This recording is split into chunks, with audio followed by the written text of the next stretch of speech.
Hello Strutters, welcome back. Second match from this Eternal Masters draft.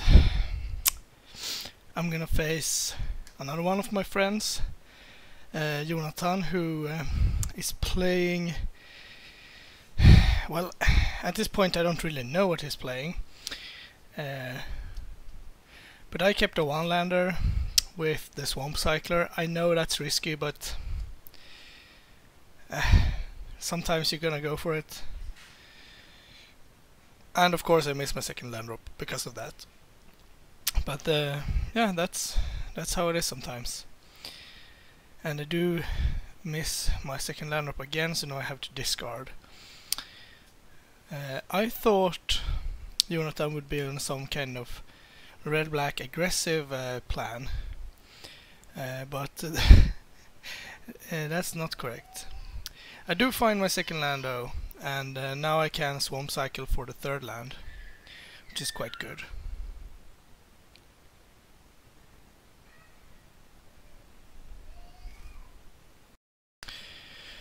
Anyway, he's gonna draw some cards, and I'm gonna get to swamp cycle, so I am feeling that I need to do something quite remarkable to get back into the game, but I do have my engine, and I mean, I don't know if this is a good start for him or a bad start. It could be that he is an aggressive deck, but had a miserable start, and in that case I might be in good shape. But Honden, I guess you could play a one-off red Honden. That's not insane to do, but I do know that I've passed a black one and he was sitting on my right, so it's not impossible that he has one. So here I went for the wee Dragonaut, and my thinking was that maybe he doesn't have a removal, or this jams up his plan some way, and I can draw. If I draw a land, I can go Firebolt, Desperate Ravings, and that will, well, first of all deal a massive chunk of damage, and second of all I'd probably get to find my fourth land, was my thinking here. Well, he discarded another Desperate Ravings, that doesn't really matter, but unfortunately I missed my land drop again, so I just get to hit him for 7 in total. Still quite good. It's not exactly in range of burning him out just yet, especially not when I'm missing land drops, and now I have to start discarding cards as well, which is horrible. But in the long run, if my Dragonauts doesn't die this turn, I have a pretty good chance of snapping this game up anyway. So I discard my 1 toughness creatures because they're irrelevant with the red Honden in play.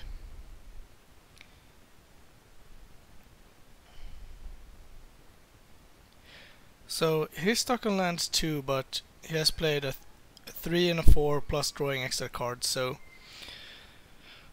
I was kind of hoping that he would have to settle for something medium, maybe not super strong, but he did have a removal spell, so that's gonna take care of my Dragonauts, and my best bet of winning this game despite having a rough start. Now I do find another land, so had I drawn this land last turn, I would have dealt 4 more damage, which would have left Jonathan on 7, which would have been a lot better than 11, because that's quite a mountain to climb. So I have my turtle here. It's not really doing much because it can't attack, then it will die to the ping effects. It might actually be better to just have it in hand to discard, but at the same time I felt like if I can just get some time, it might be better. So I'm gonna go upstairs with my Firebolt and discard 2 irrelevant cards, leaving myself with I don't recall if it is a silent departure or if it is the flyer for the 3/3 flyer for 4. Anyway, Mana Screw has a good chance of winning once it starts drawing land. But if you're discarding 2 cards a turn as well, then you're not gonna win. So I drew Factor Fiction here, and that's like my best way of winning. So I'm gonna play it and see what I hit. Luckily for me, I hit a bunch of lands and deep analysis. So it's pretty good. Jonathan's gonna split 4-1, and I think that's okay. Since I'm going to discard 2 cards anyway, that's probably the best split he can do. So yeah, I'm looking at taking a lot of damage, and I'm not really sure what I can do to win here. If I had my opponent on 5 instead of 9, I might be able to pull something off here, but then Braid comes down and it's like, yeah, like I wasn't behind already.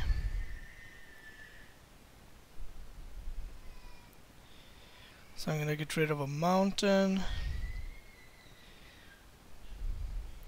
So my only play here is to play Extract from Darkness, and to be fair, my plan was to take the Drake, but I hit a Beetleback Chief from Jonathan, so I think it's a close call. If I take the Drake, I get 5 mana to play with, which means that I can flashback Desperate Ravings at my opponent's end step, but I did like this to preserve my life total. But I think the correct play would have been to take the Drake in retrospect. Now he decides to kill the Beetleback Chief. I could double block here if an attack is coming, but I thought one of my best outs to win was to get some damage in, but I'm not convinced that I made the right choice here.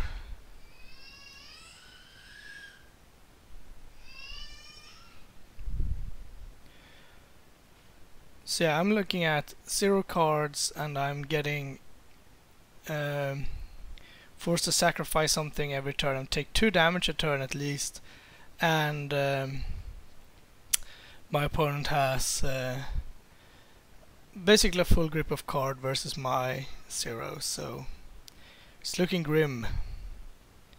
So there is an attack coming here, and yeah, it's tough. I could double block, I could jump, I could do nothing. It all depends on what he's trying to do. I decide to take it and hope that I somehow get to race.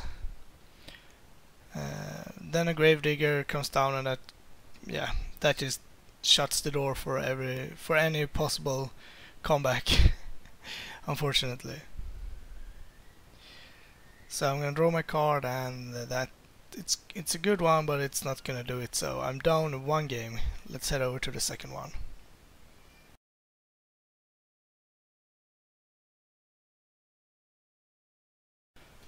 Alright, second game. Got a better hand this time around. Lacking blue mana, but with 2 in total and Desperate Ravings, we will probably get there. So this was kind of a marathon game. Here I was thinking, should I play my turtle, or do I rather discard it? And I didn't see anything from my opponent that wanted me to have it in play besides Kelmer Order, and yeah. So he snags my Extract from Darkness. Too bad, but it wasn't doing much right now anyway. The only card that I'm really looking for is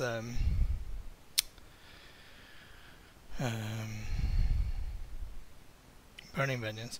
So I'm not gonna spoil the game or anything, but I think the play right here is one that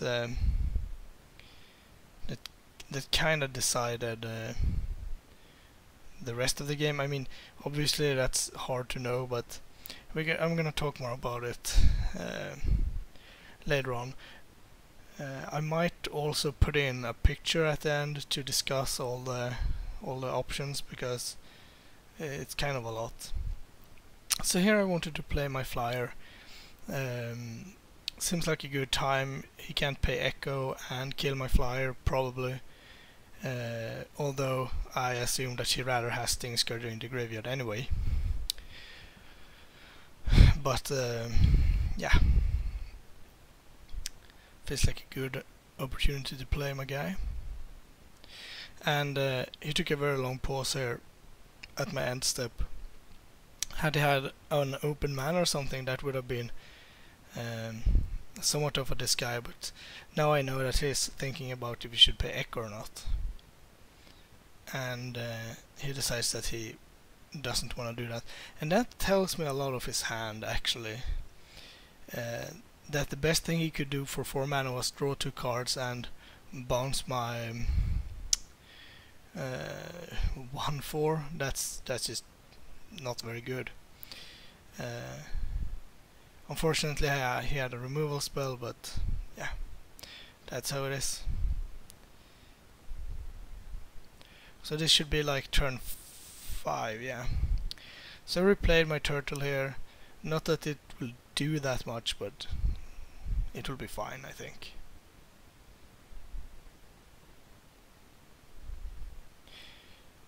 So now we're up at 6 mana, which is a lot. So some kind of monster will hit the board here. And it's a Twisted Abomination. Normally that would be a problem, but for my deck that's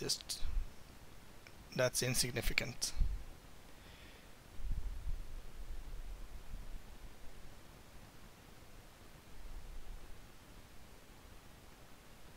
So I'm gonna bounce it with my Man War and attack for Mighty One.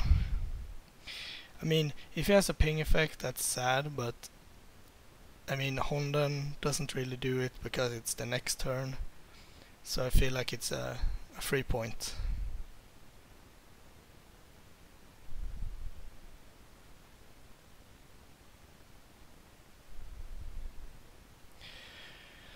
So here I'm kind of hoping that he will replace Twisted Abomination, because every time he wastes a turn doing that, I get to hit him for more damage. What I don't want to see is like double Honden. That would be quite unfortunate, because then I can basically not win.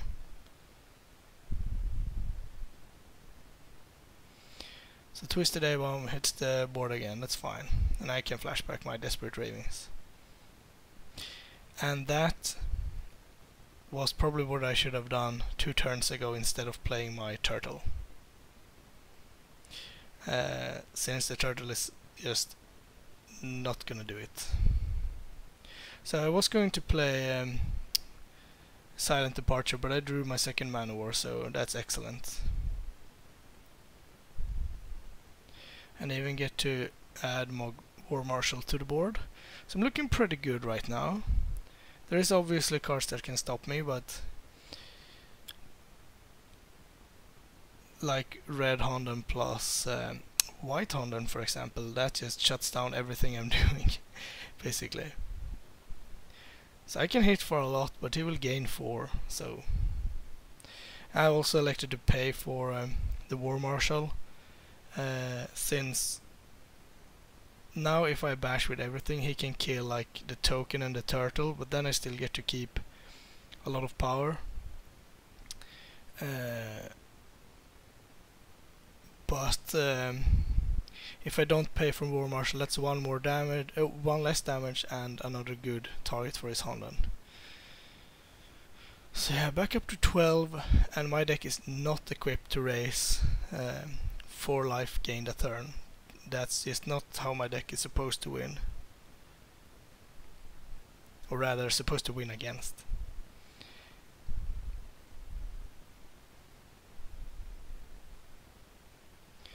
So he's gonna get the Gravedigger back and bounce my token, I'm pretty sure. Yeah.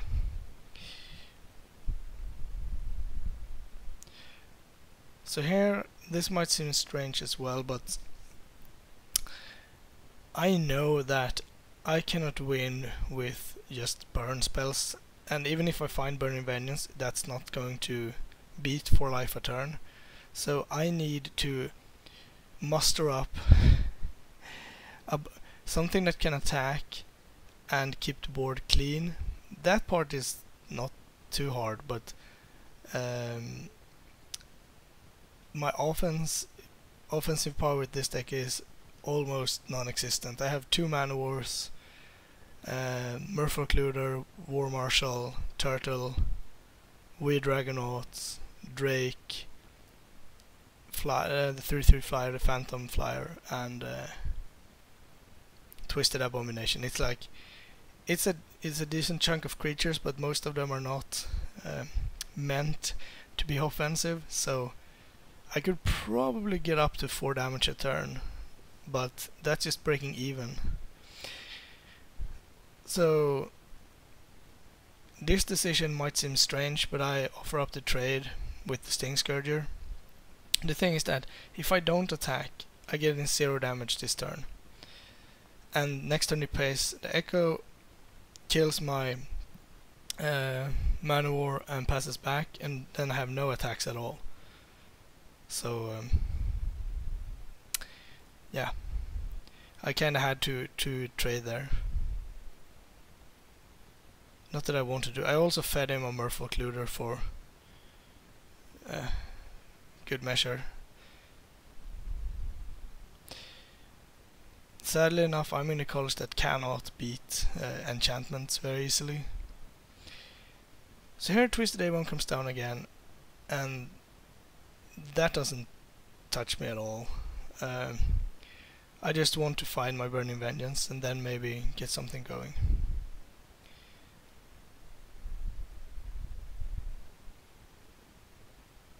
And my best card here in this scenario would be to find my own Twisted Abomination, because it has 5 power that can actually go through the Honden. And the Drake is quite good here too, because it can attack freely most of the time. The bad thing is that I need to find Burning Vengeance, and I need to keep the Twisted Abomination in check, because 1 hit from that and I'm more or less done for. I don't have time to win if that's connecting.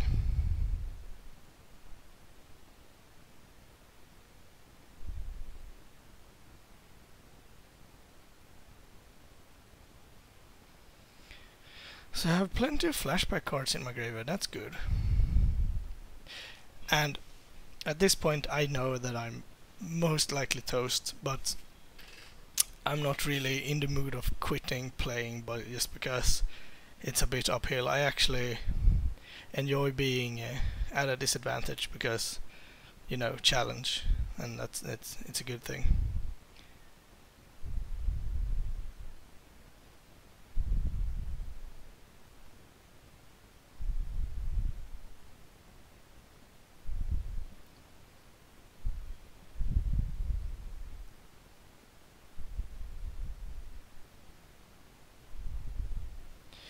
So here I'm gonna deploy my best threat that I have access to.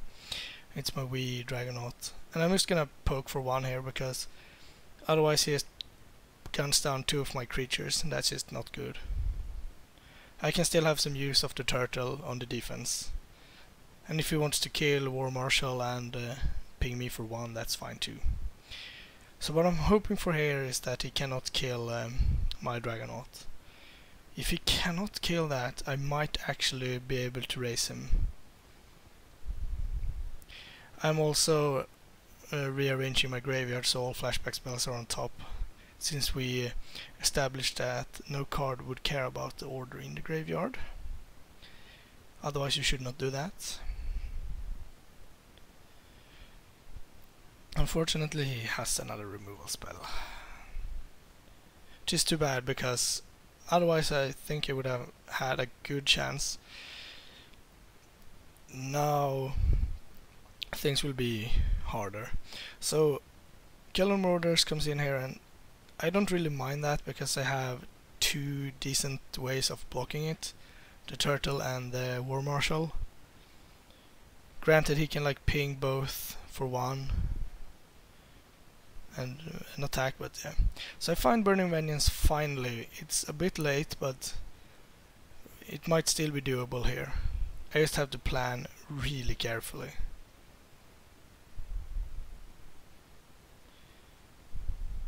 So I'm just gonna Firebolt my opponent here.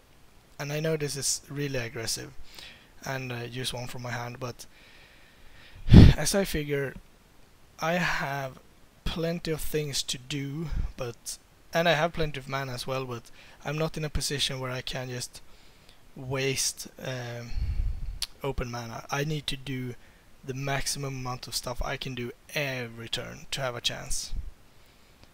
And I haven't seen anything that aggressive from my opponent yet. I mean, Killer Marauders is an aggressive card, but what you want to do is get 5 damage out of it.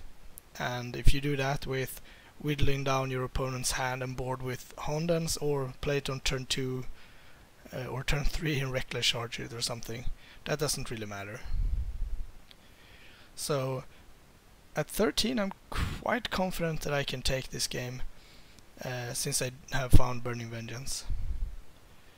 But then stuff happens. So my opponent is gonna return Gravedigger, give his creatures +2/+0 and haste, and get back Sting Scourger to mess with my blocks. So that all of a sudden is worth tons of damage, which is not something I can afford. It's hard to be all out aggressive with a control deck and at the same time try to keep the fort. So here I have the option of jumping or just taking it, and I can take 9. I'm dead in 2 turns if I do that. So Turtle will have to be cashed in at last. So I go to 9, but I'm effectively at 8 due to Killer Marauders. So this turn I have to make something happen. Each turn now counts as so much. And not only that, I'm kinda running out of cards in my deck as well, because I've been digging for Burning Vengeance.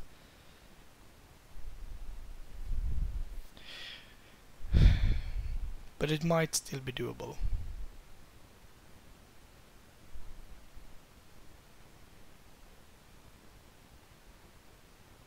And he's at 15 and I have 2 damage coming across.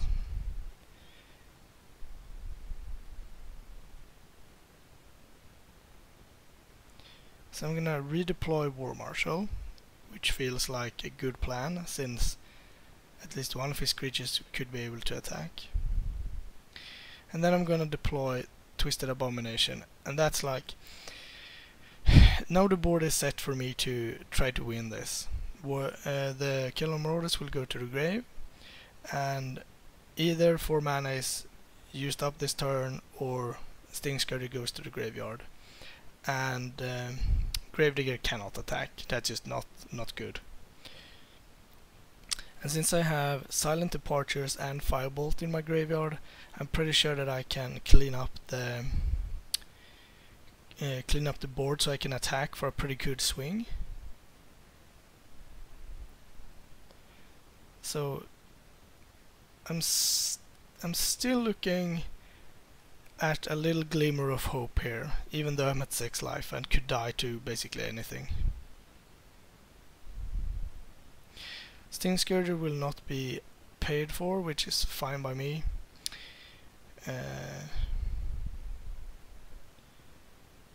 what I don't want to see this turn is obviously the freshly drawn Black Honden. Not that discarding cards is a problem for me, it's that he will gain 2 more life and ping me for 3 instead of 2, which cuts down the time I have even more. And a Flame Yab takes out my Goblin token, which is not good. And I'm gonna pay tribute to War Marshal. It's a gamble, but I think I need access to that damage. So I drew Swift Over the Cliffs, which is quite good because I might get another turn out of that life gain. And I can still, I'm not gonna, the problem is that I cannot use my Silent Departures to clean the way. I have to use my burn spells to do that, because I cannot give him back Gravedigger. That's just not good. If it was the last attack, sure, but yeah, still I get to hit for a pretty good amount of damage and gain myself a life. So if he's empty on gas now, I might actually be able to take this game. So I'm at 4 and he's at 13, but I have 8 power in play, together with, we're looking at 2 to 3 burn spells, but this is what wrecked me. He drew Mishra's Factory, and that's just not going to do it for me because it dodges sorcery speed stuff. So Silent Departure is off, Firebolt is off, everything I have is off besides Desperate Ravings. So had he not drawn Mishra's Factory, I would actually, I would have won next turn. The second thing that I needed to kind of maneuver here was that I had 1 Firebolt left in my deck. So if I could draw that, bounce his Twisted A-Bomb, the chump block from Mishra's Factory would not matter because I would hit for 3, putting him down to 8 because I'm going to flashback Desperate Ravings here. And then the Firebolt plus flashback and Burning Vengeance x2 would be exactly enough to kill him. So if I can just draw Firebolt, not discarding it, draw it, I would win. And that's why I'm flashbacking Desperate Ravings, because I need to find it. If that fails, I might be able to win still if I find my last dual land, so I can go up to 5 life and survive. Unfortunately, I hit my Firebolt, so it goes to the graveyard, and I don't have enough mana to do it. So I draw Desperate Ravings, and I have 4 cards left in my deck. So if I can find Dismal Backwater, I will go up to 5 and survive Honden plus Flame Yab. So that's still a thing. But if I fail to do that, I just can't win. So my best out went to the graveyard, so I have one more plan that I can try to execute. So this is just how it has to happen. I have to Silent Departure, Twisted Abomination, and I have to attack with everything. And Jonathan will have to block. That's a fact. If I had drawn an untapped land, would that have mattered? No, it would not have mattered. So I don't have enough mana to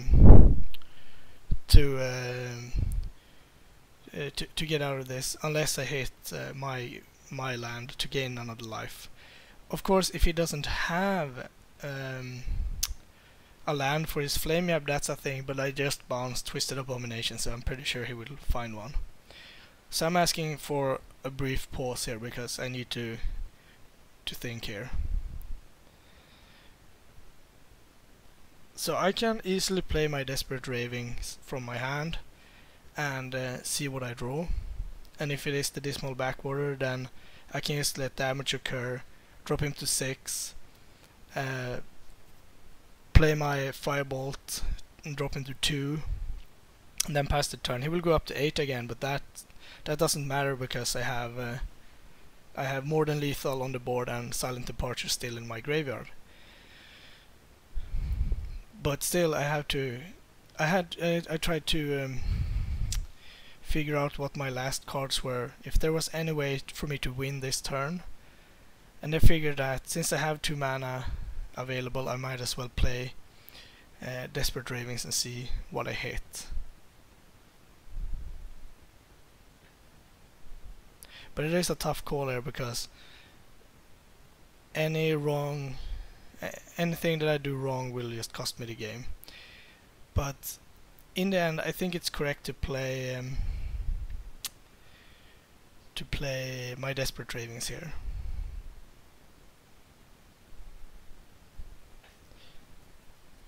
But yeah, there's so many options for me and so many ways that I can win, which is kind of amazing, considering how the game has been progressing this far. But so I'm gonna cast Desperate Ravings. It's my kind of my last hope here. It's going to be an island, that doesn't matter, and I drew Fact or Fiction, which is too bad because I cannot use that. So yeah, that's the game, unfortunately.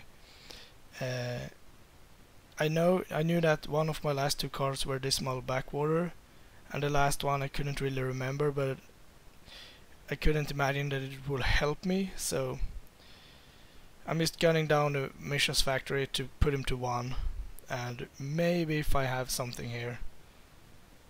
But of course he hits the Dismal Backwater, so I won't even get another chance, because what I could also have done is do a bunch of damage, and then on my turn being able to flashback enough spells in my upkeep to burn him out. But yeah, what is really fun here is that Jonathan doesn't even realize that I'm dead if he just passes the turn. So he's pretty sad because he doesn't have a land and he's dead on the way back. So he's trying to figure out how he should do this, and then finally he realizes that that he can cycle the Twisted Abomination for a swamp, which is too bad for me.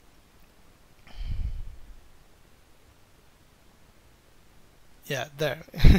He just figured it out, so he's going to find a swamp and flame jab me to death. So that's the game. Unfortunately I lost, but hey, that's magic. Thanks for watching. Let's go over to the Cracker Pack.